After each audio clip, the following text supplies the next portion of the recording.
Hello everybody and welcome back to the Enterprise Dish. We are talking office. We are talking to a man who is in his office. We are talking to Mr. Dux. How's it going, my man? Fantastic. Beautiful winter weather here. I think it's spring now. 60s here in DC. Wow. Wow. It is not 60s here. It is raining.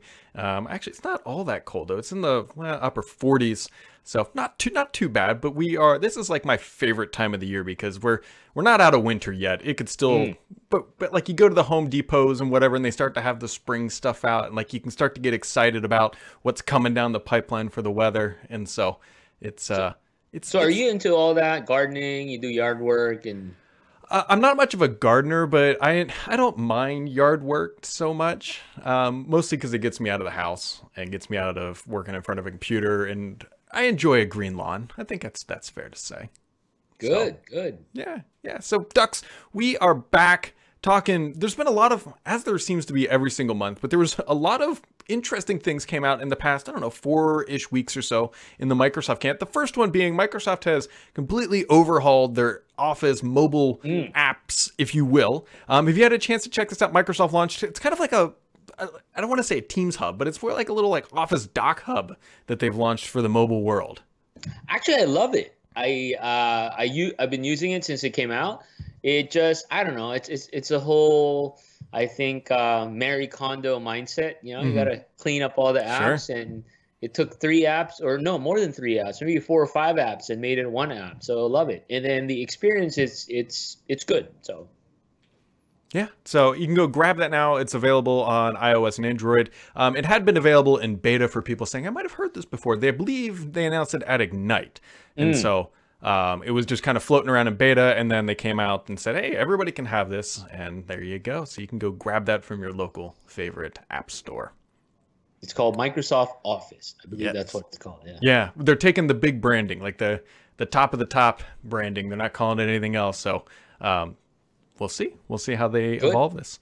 Other things that have shown up is this one I don't think was officially announced, but a lot of people found it. It's called Outlook Spaces, which is interesting because it's kind of like a space, I guess is the best way to describe it. It's attached to your email, and then it's a place you can go into like organize things and drag like emails and different documents. It's an interesting little idea, and I'm curious if you've heard anything about this, or just it's a nice little organizational tool just for email. And Microsoft hasn't like launched it yet, which just makes it a little tough. But it certainly piqued the interest of the greater email community, if you will. Sure. I think when I first saw it, I saw it came out, or at least in the news 2 weeks ago, or maybe a week ago.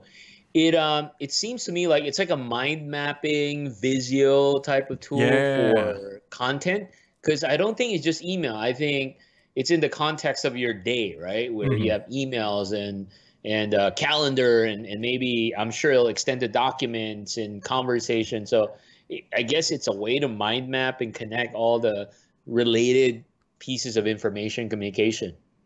Yeah, we will see. I think there's a bigger narrative here at play, and I suspect that this is going to be like one piece of some sort of upcoming announcement or product or something. And we will see. We'll see what they do there. It's just I enjoy these little things. They're just little like, oh, that's, that you look at it, and you're like, that makes sense. And then there it is. It's just right in your email. One thing I got to tell you, a lot of people don't know about, speaking of email, it's calendar.help. Do you know what this is? Oh, is this the thing that can help you find availability? Is that what it? Yeah, man. It's been out for 3-4 years. And all you have to do is go to calendar.help. Turn it on, because you have to consent it. And it's so easy to schedule meetings, because this is everybody's problem, right? Like, especially if you have more than 2 people. Hey, when can we meet? What about this time? And some people use Find Time, which is okay, but it still takes a lot of time. With calendar.help, long story short, you can CC Cortana and have Cortana deal with scheduling meetings. And so Cortana will talk to each person and figure out when to do the meetings. It could be internal people or external people. If it's internal, Cortana can even cross-reference everybody's schedule. Really cool. That is super helpful, actually. If you think about how many times, and I've done it quite literally this week. You email somebody like, hey, are you available 4 p.m., 5 p.m., whatever time? And they're like, no, what about this time? And it's like, Yeah, that probably could. That's a good top tip. If I'm surprised Microsoft doesn't promote this stuff more. I They're know. But you talk about little things like I love it, and it makes me feel like I have my own personal scheduling assistant. Although when Cortana emails you, it's like this is AI powered. Kind of cool. Mhm. Yeah, that's one of the challenges, candidly, with the Microsoft Office suite is that there are so many things inside of it. And Microsoft does a really good job when a product comes out. Like we'll talk about like Outlook Spaces, for example. When they launch, they'll be like, this is this great new feature. And then it'll sit there and it's still a great new feature, but they just don't talk about it. And people, like exactly what you're talking about, just forget that it has all these tools and resources available, but then just forget to access them because it can be overwhelming. Mm-hmm. So good tip from Mr. Dux. If you get nothing else out of this podcast today, at least you can get your calendar potentially more organized, or at least a little bit of time back, which is Absolutely. the other big thing on the agenda that Microsoft did officially start talking about, and this is something, it kind of ties into the Spaces stuff a little bit. Microsoft's Fluid Framework, to me, is one of the most exciting things that they've been talking about, but it's not quite here. And they officially launched a very, very, very slim version of it. I believe you can find it. There's a preview link we'll include down in the show notes below. But what it does, it is allows you to build like widgets of data and content from other aspects of data in your Office 365 document library, and then link them all together, and they're all living data, which is what I love. So if you have a Teams and you have a chart in there that you pulled from an Excel spreadsheet, no matter where that chart is embedded across everything, it gets updated by updating the single like mother document, if you want to call it like that. And we're starting to see this materialize. I'm really hoping, and your buddy, Mr. Jeff Teeper up there in the Redmonds area, we need to give him some nudges to give us some more information because I think he's leading this charge. I know, and he took on more responsibility, right? He did. He's now leading teams. So, yeah, so it makes sense. Like it's all, and then I'm sure this is tied into Project Cortex as well, where the idea of relevant information surfacing for the right people at the right time in the right context. Yeah, and there's, I think, a lot of things that have to go into this Fluid Framework because it sounds, granted, on the surface, if you will, a little easy, right? Like it's all, you're just pulling data and all that, but there's so many security controls that have to be built into this because if you think about it, it's like, okay, so that doesn't sound too bad. But then if somebody gets removed from a project, making sure they can't see it and building all, and then there's compliance issues tied into all this. And then there also needs to be some sort of audit functionality because you need to know where that data is embedded. And you can imagine, like, just even talking through that, like the sprawl that can occur. Now, granted, I definitely think the function is worth all that overhead logistics it's going to take to do it right. But it's a big deal because it's not a simple or trivial task by any means. No, I mean, and then there's things like data sovereignty too, right? Yes. Let's say you're working on some, I don't know, U.S. government piece of data where through ITAR compliance, it can't be outside of U.S. territory. So there's stuff like that. Yeah, so those are a couple of highlights. And then as Dux alluded to there were some changes in the Microsoft org. The person leading Teams actually, I believe, is retiring. And then Jeff Teeper, who many of us know from the SharePoint world, he also tweets very prolifically about your SharePoint Saturdays for people who are looking to find those.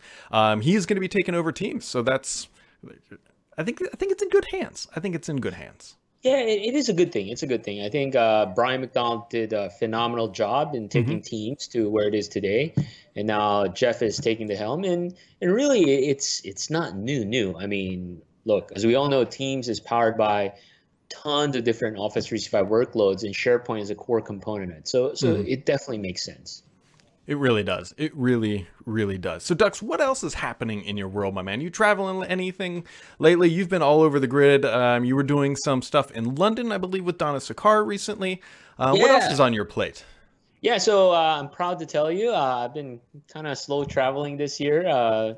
We're almost March, but I've only been out 7 days for work, which is great. Okay. But these days, man, it's exciting because I'm knee deep focused on some of our core technologies that we're going to refresh and make new releases. One of which is our My Hub technology, which is part of Teams. It's essentially an app in Teams where you can download today.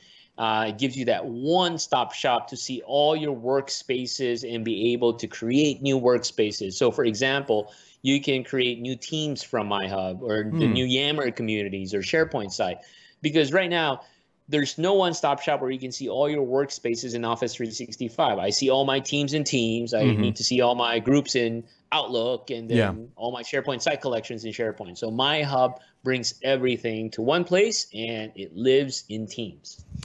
So it's going to be making, so you're adding more power to Teams, right? And you're giving yourself, is it like a dashboard, or is it more of like you can get in nitty gritty with the details and configure things? Yeah, so I call it my personal productivity / collaboration command center. So it's more than just a dashboard. So through Teams, let's say for the organizations that don't turn on self-service to create teams, I can request and create a new team. Or maybe I don't even know what I want, right? Let's say I'm new to Office 365. I can answer certain questions. What are you trying to do? Well, I'm working on a project. Do you need to invite external people? So I just answer these questions, and then MyHub will automatically provision the right technology for me. And then I can see all the workspaces that I have. Nice. That's actually pretty interesting. And it actually, there is one feature I'm waiting for on Teams, and it is supposed to arrive in March. It is officially on their roadmap, and I am, if they miss this deadline, Ducks, it's going to hurt. Their Skype Consumer Federation into Teams is on the roadmap for Teams for March. This is the last missing component that I need to basically move whole hog into Teams, because of the nature of which we operate. It just doesn't make sense to have 700 different contractor accounts linking into our team. So we've been using Skype for a while. We're even using Skype for this call, actually. And so wait, so does that mean I can call you from Teams and you can pick it up on Skype? I think this is and that is exactly why I'm really anxious and hoping that that is exactly the functionality. It's on the roadmap. It says March 2020 deliverable. We don't know all the details yet, but that is the crucial feature that is missing from my life, that is going to make Teams then basically complete for my work and productivity cycles. Got it. Well, I was commenting to you earlier, right? We're seeing some features from Teams that's in Skype, like the blur background. It's in Skype right now, so it's pretty cool. Yeah. So everybody listening to this, keep your eyes out for that one, because you'll especially hear it from me on the Twitters and on all the blogs everywhere as soon as that feature arrives, because that is one I've been waiting for a very long time, and that they better not miss the deadline. Otherwise, I'm going to have to figure out how to call Jeff and be like, Jeff, come on, this is your hog now. There you go. Hey, I got to ask you. So it's 2020. I know last year we talked about this. You were on this monthly goal of trying to hit certain steps or health objectives. So what are you on to this year? So it's a little boring, but it's the same thing, because the way it works with the Apple Watch is if it ramps up the intensity each time. So if you beat the goal, whatever the metric is, like this month I had to get, and I already hit it pretty early, 700 minutes of exercise.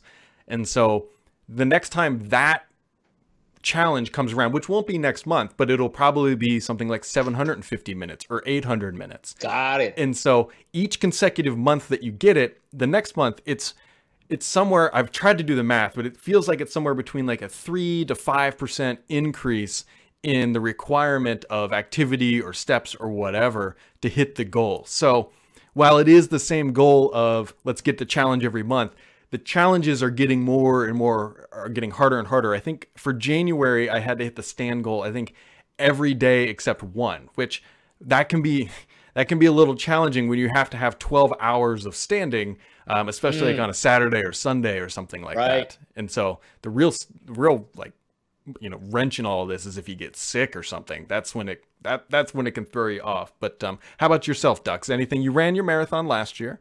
Yeah, I ran my marathon last year. I signed up, for a half marathon this May. Okay. But at least personally, I've been trying to put in some running or workouts at least 3-4 times a week, especially now that I don't travel as much, which is great. Yep. And as soon as that warmer weather gets here and I can get out and cut the grass and do some very light gardening. I kill a lot of flowers. I don't grow a lot of flowers, but that will definitely help. I'm very much looking forward to taking the dogs on a walk. So anything else No, I was going to say yesterday somebody broke the Guinness World Record for the longest plank, 8 hours. Oh, oh, oh. If you're not familiar with what a plank is, it's sort of like a push-up, but you're on your elbows and you're laying like a plank with your torso up in the air. It doesn't sound very hard. Go do one for a minute if you've never done one. They can be rough. They can be in 8 hours. Like, I mean, that's one thing, but like I would get bored. Like, did you have like Netflix playing or something? Go to the bathroom? Yeah, just basic bio. That is incredible. We got anything else for us today, Mr. Dux? What else you got up for us before we thank you for your time?